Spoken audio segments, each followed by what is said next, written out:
Hello friends, ఈరోజు నేను మంచి రెసిపీతో మీ ముందు వచ్చేసాను. అదేంటి, అందరికీ ఇష్టమైన గోంగూర పచ్చడి. ఈ గోంగూర పచ్చడి మనం 1 వీక్ దాకా నిల్వ చేసుకోవచ్చు. ఫ్రిడ్జ్లో కానీ బయట కానీ ఉంచుకోవచ్చు, ఏమీ అవ్వదు. మనము అప్పుడప్పుడు రైస్లోనికి ఈ గోంగూర పచ్చడిని తింటే చాలా చాలా టేస్టీగా ఉంటుంది. మనము డిఫరెంట్ కర్రీస్ వండుకున్నప్పుడు ఈ పచ్చడి కొంచెం 2 స్పూన్ తింటే చాలా చాలా టేస్టీగా ఉంటుంది. సో స్కిప్ చేయకుండా చూసేయండి. ఈ గోంగూర పచ్చడి మనకి హెల్దీ కూడా ఉంటుంది. ఎందుకంటే ఇది పులుపు కాబట్టి మనకి ఒంట్లోనికి చింతపండు తినని వారు ఈ గోంగూర పచ్చడి చేసుకొని తింటే చాలా టేస్టీగా ఉంటుంది. సో ముందుగా మనము 2 స్పూన్ ధనియాలని ఫ్రై చేసుకోవాలండి. ఇలా కొద్దిగా ఆయిల్ వేసుకొని 2 స్పూన్ ధనియాలని 2 స్పూన్ జీలకర్రని కూడా యాడ్ చేసుకొని మనము లైట్గా ఫ్రై చేసుకోవాలి. మిక్స్ చేసుకుంటూ బాగా ఫ్రై చేసుకోవాలి. 2 స్పూన్ ధనియాలు 2 స్పూన్ జీలకర్రని యాడ్ చేసుకొని ఫ్రై చేసుకోవాలి. ఇలా మిక్స్ చేసుకుంటూ ఫ్రై చేసుకొని మనము ఒక ప్లేట్లోనికి ఫ్రై అయిన తర్వాత ఒక ప్లేట్లోనికి తీసేసుకుందాము. ఇలా తీసుకున్న తర్వాత ఇందులోని మనము ఎండుమిర్చిని యాడ్ చేసుకోవాలి. ఎండుమిర్చి కొద్దిగా ఎక్కువ వేసుకోవాలండి. గోంగూర పచ్చడి బాగా స్పైసీగా కావాలనుకుంటే, టేస్టీగా కావాలి అనుకుంటే మనము ఎండుమిర్చిని చాలా ఎక్కువ యాడ్ చేసుకోవాల్సి ఉంటుంది. ఇలా ఎండుమిర్చిని కూడా ఫ్రై చేసుకోవాలి. గోంగూర పచ్చడి స్పైసీగా ఉంటేనే చాలా టేస్టీగా ఉంటుంది. ఇలా ఫ్రై చేసుకోవాలి. మీరు స్కిప్ చేయకుండా చూసేయండి. ఇవి కూడా బాగా ఫ్రై అయిన తర్వాత మనము గ్రైండ్ చేసుకోవాలి. ఎండుమిర్చి, ధనియాలు, జీలకర్రని గ్రైండ్ చేసుకోవాలి. ఇలా మిక్సీ గిన్నెలో వేసుకొని ఇవి బాగా గ్రైండ్ చేసుకొని పౌడర్లా చేసుకొని ఉంచుకుందాము. మీరు మా ఛానల్ సబ్స్క్రైబ్ చేయండి, లైక్ చేయండి, షేర్ చేయండి, సపోర్ట్ చేయండి. ఇలా ఒక మిక్సీ గిన్నెలో చల్లార్చిన తర్వాత మనము గ్రైండ్ చేసుకొని ఉంచుకోవాలి. ఈలోగా మనము గోంగూరని బాగా క్లీన్ చేసుకొని వాటర్ లేకుండా ఒక క్లాత్ మీద వేసుకొని వాటర్ మొత్తం డ్రై అయ్యేటట్టు మనం తుడుచుకోవాలి. లేకుంటే ఫ్యాన్ కింద పెట్టినా మనకి సరిపోతుంది. వాటర్ ఉంటే మనకి పచ్చడి నిలువ ఉండదు. మనము ఇలాగ వాటర్ని లేకుండా డ్రై చేసుకోవాలి.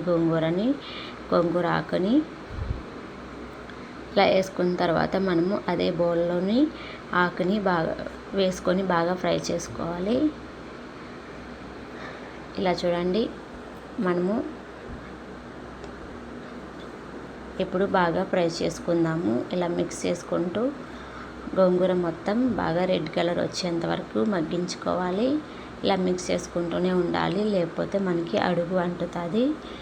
మనకి గోంగూర దగ్గర పడుతుంది. దగ్గర పడేంత వరకు బాగా కలుపుకొని మిక్స్ చేసుకుంటూ మనము గోంగూర ఆకుని బాగా మగ్గించుకోవాలి. ఈ గోంగూర ఆకు మనకి చాలా హెల్దీ కూడా. ఇవి నాన్ వెజ్లో కూడా వేసుకొని వండుకుంటారు. గోంగూర చికెన్, గోంగూర ఫ్రాన్స్ ఇంకా డిఫరెంట్గా వండుకుంటారు. కాకపోతే నేను పచ్చడి ఎక్కువ చేసుకొని తింటాము.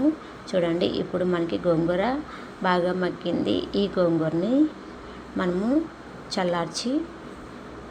చల్లార్చుకున్న తర్వాత మిక్సీ ఇందాక మనము గ్రైండ్ చేసుకున్న పౌడర్లోనికి యాడ్ చేసుకోవాలి. ఇలా యాడ్ చేసుకొని ఈ పేస్ట్ని కూడా బాగా గ్రైండ్ చేసుకోవాలి. చల్లార్చిన తర్వాతే మనము గ్రైండ్ చేసుకోవాలండి.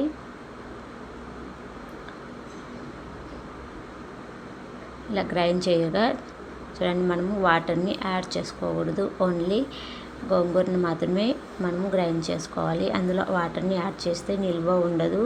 ఇప్పుడు మనము అదే కడాయిలో ఆవాల్ని వేసుకొని ఆవాలు చిటపట అయిన తర్వాత మనము పోపు దినుసులు కూడా వేసుకోవాలి. పోపు దినుసులు వేసుకున్న తర్వాత వెల్లుల్లిని కూడా యాడ్ చేసుకోవాలి. బాగా ఫ్రై అయిన తర్వాత మనము కరివేపాకును కూడా యాడ్ చేసుకోవాలి. ఇలా బాగా మిక్స్ చేసుకుంటూ ఈ రెడ్ కలర్ వచ్చేంత వరకు మగ్గించుకున్న తర్వాత మనము ఎండుమిర్చిని కూడా యాడ్ చేసుకోవాలి. ఈ గోంగూర పచ్చడికి ఎండుమిర్చి మనకి బాగా ఎక్కువ వేసుకుంటే స్పైసీగా ఉంటుంది. ఇలా బాగా ఫ్రై అయిన తర్వాత మనము జీలకర్రను కూడా యాడ్ చేసుకోవాలి. సాల్ట్ని కూడా యాడ్ చేసుకున్నాము. ఎండుమిర్చి, జీలకర్ర, వెల్లుల్లి, పోపు దినుసులు వేసుకున్నాము. ఇవి బాగా ఫ్రై అయిన తర్వాత ఇందాక గ్రైండ్ చేసుకున్న గోంగూరని ఇందులో మిక్స్ చేసుకోవాలి. ఇలా మిక్స్ చేసుకొని బాగా కలుపుకుంటూ మగ్గించుకోవాలి 2 minutes. ఇందులో వాటర్ మాత్రం యాడ్ చేయకూడదు. ఓన్లీ గోంగూర మాత్రమే ఉండాలి. వాటర్ని యాడ్ చేయడం వల్ల మనము ఎక్కువ రోజులు నిల్వ ఉంచుకోలేము. సో ఇలా మగ్గించుకొని ఇలా 2 minutes మగ్గించుకున్న తర్వాత